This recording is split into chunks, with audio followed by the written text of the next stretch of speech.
But before we go, I want to answer a question from you, the audience. This week's question is, what are aspects and why should I care about them? So what are the aspects between planets? What are the aspects that can happen? So I'm a traditional astrologer. I go by the traditional aspects, and these are them. There's a conjunction. That's when two planets are together at basically the same point of the zodiac, the same point of space. There is a sextile, and that's when two planets are about 60 degrees away from each other. And that is an exciting relationship. Then there's the square, which is a 90-degree angle, which is a point of friction. Then there's the opposition, which is 180 degrees. I'm here, you're there. It's a tug of war. It's an opposition. And then there's the trine, which is 120 degrees. I should have done that one first before the opposition, but then there's the trine. It's 120 degrees. It is a flowing, helpful aspect. So the challenging aspects are the square, the 90-degree angle, and the opposition, because the square is what we call a hard aspect, and it is a point of friction. Now, friction is good. We need friction. We need friction to experience pleasure. We need friction to move into action. We need friction to do things. But it can be a little bit of a thorn in our side. An opposition is also very important. I don't know when I'm being an asshole until somebody tells me, usually. I mean, if it's a good day, I know when I am. But do you know what I mean? Like, we need each other. We need to be in relationship to understand who we are and to learn about each other. And that's the nature of an opposition. It is the nature of a relationship. But again, it can be very adversarial. Now, the thing about aspects are they're all relationships between the planets. So when we say, oh, I've got this conjunct that or this square that, it's talking about this planet is in this type of relationship with this planet. And some planets are just better together than others.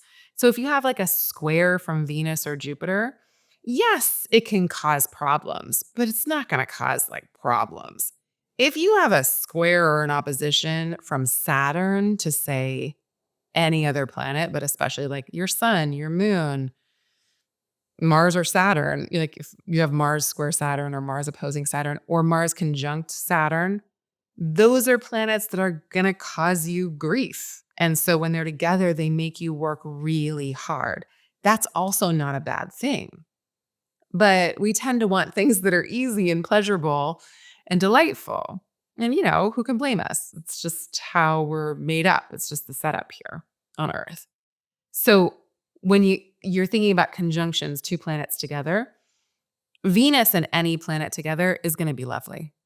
I mean, it might be intense for Venus, but Venus is going to lend sweetness to whatever planet it touches. Jupiter is going to lend expansion and abundance and wisdom to whatever planet it touches.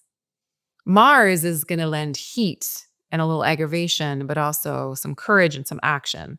Saturn is going to lend discipline and control and structure, but also can add rigidity and control and coldness to whatever it touches. The sun and the moon are a little bit more neutral in a way, like things can impact the sun and moon in a way that they don't necessarily impact other planets, except for if planets are close to the sun, if they're conjunct the sun and they're not like exactly conjunct the sun, they'll be what we say is burned up by the sun's rays. So if things are too close to the sun, but not exactly in the same place as the sun, we could say that they might be, quote unquote, a little damaged by the sun's rays. Just like when you're out in the hot sun for too long and you feel a little loopy after. That's what planets close to the sun, but not close enough and not far enough away from the sun are. I know this is complicated. Basically, aspects are relationships, and everything in your chart is in relationship to everything else. Even if there's no relationship, that's still a relationship. Say I have a cousin. I never see them and I never talk to them. They're in my family, but I don't have a relationship to them. But that's information. So if they're off doing something that's impacting me, I'm not going to know about it. And I'm not going to be able to interrupt it, or I'm not going to be able to even say thank you for it, because we're not in relationship. So the planets that are in relationship in your chart, the planets that are in aspect to each other, conjunction, sextile, square, trine, or opposition, at least they're in some kind of conversation. The conversation might not always be lovely, but it is a conversation and you can work with them. The planets that can't see each other, they can't witness each other, they're a little harder to integrate because they don't know, right? You don't witness someone, you don't hear them, you don't see them, you don't ever bump into them, they're never at the family reunion. What do you know from them? You don't. You hear about it, like you know they're around, but it's good when planets can see each other in a way. So, aspects are relationships between two planetary bodies or between the points in your chart and other planets or the points in each other. So, midheaven, descendant, ascendant, IC, planets conjunct or in a situation with those points are also very important. And then the nodes, Chiron, Lilith, you can start to add in a lot of stuff. But aspects themselves are about the relationship. So say like we're both like cool kids. We're like on different sides of like the cool kids spectrum, but we're both cool kids. But we have something in common. We can be each other's allies. So say you have Mars trine Saturn. They're both like the cool kid or like the bad kids in school. But if they're in a trine or a sextile relationship, they're going to help each other out. They might be a little like standoffish with each other, but they're going to assist one another on their job. Each planet has a certain job. But if Mars is, say, square my sun, then I'm going to feel spurred into action a lot because Mars is a planet, again, of heat and often of action and agitation. And a square is an agitating or friction-based relationship. And my sun is my sense of self.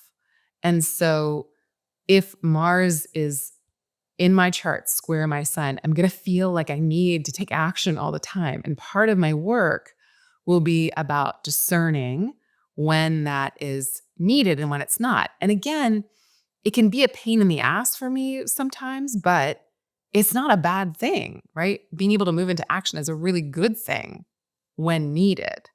Not being able to just chill is not great if the point of the moment is to just rest and chill or to not be in a place of like perpetual conflict, right? So like if Mars is in a challenging conjunction, square, opposition to another planet, then I might be in a, in a sense of like, oh, I need to start something, or there needs to be always some kind of action happening. And sometimes that can roam into like too much drama happening or too much friction or too much fighting or too much of something, right? It's not bad.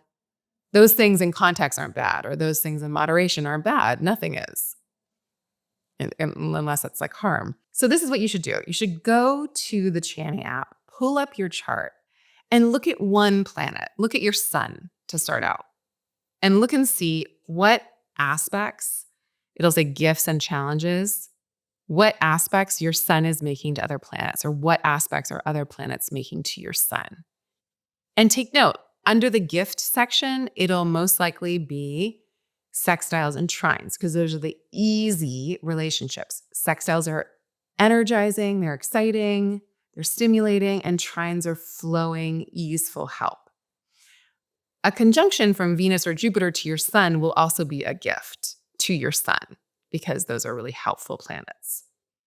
Then if you look under challenges, it will be the more like friction or oppositional situations, or squares or oppositions from like more neutral planets, or conjunctions from planets that are difficult. So even like a conjunction between the sun and say Pluto is one that would be under challenges, I think. I think we put it under challenges because it is a challenging job for the sun, the identity, the part of the chart, the part of you that's about identity, to have to incorporate, because that's what a conjunction is. It's two things working together.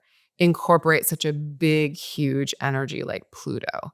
Pluto's deep and transformative and really powerful and potent. And it's not bad to have your sun conjunct Pluto, but it's deep and it's hefty. Or sun conjunct Uranus, the outer planets. Uranus is a planet of change and innovation, and people might find you really thrilling and interesting and wild and exciting if you have sun conjunct Uranus. And it might be a lot, like it's a lot of energy running through you. Or sun conjunct Neptune can make you like a dreamy, amazing artist who's really good at shape-shifting and changing and like having a lot of different identities. Same with Sun and Pluto in a different way. Sun Neptune is really good at projecting an image of self. It's really good for fame if that's something that you want. And it can be really hard because you might feel like you've lost your identity all the time, or you keep losing a sense of self, or like, who am I really when I get down to it? What is the illusion that I've built of self, and what is the real me? So anyways, look under gifts and challenges in the Chani app. Look to see, just take one planet at a time. What aspect, what relationships is that one planet in with other planets? And how do you see it showing up in your life? And the things that might feel like challenges at first end up being real gifts. Not that they're not also sometimes still a pain in the ass, but quite often when we age and we mature, we change our relationship to the things that have been thorns in our sides. And so our relationship to our entire chart also changes. We learn how to work with it differently. So just know that your relationship with all of the things that you discover about yourself astrologically will, God willing, change over time. All right, y'all. Hope that wasn't too long, and I hope there was something you could get from it that felt clear. And yeah, aspects are relationships to and from planets. This planet, if they can witness each other, are they giving each other side eye? Are they giving each other like oppositional glare? Are they smiling at each other? Are they like cheerleading each other on? That's what we want to know. Like who's on this planet's team? Sextiles and trines gonna be on my team. Oppositions and squares, they're on my team, but they're like tough love teachers. Conjunctions are great and can be challenging because we have to merge those two planets and their significations together. Go read about yours on the Chani app. Let me know what made sense, what was helpful, and the question you might still have about it. Okay, see you next time. Bye.